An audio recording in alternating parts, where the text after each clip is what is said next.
Assalamualaikum warahmatullahi wabarakatuh.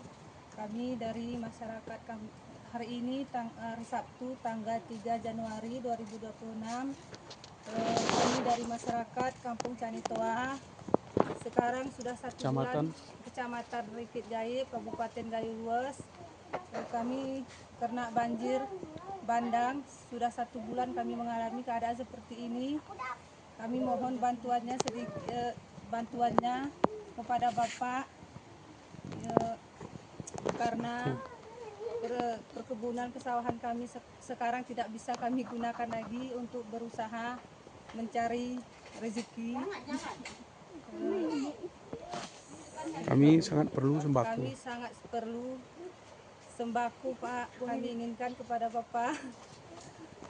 Hanya ini yang bisa kami sampaikan dari Kampung Canitoa. Wassalamualaikum warahmatullahi wabarakatuh.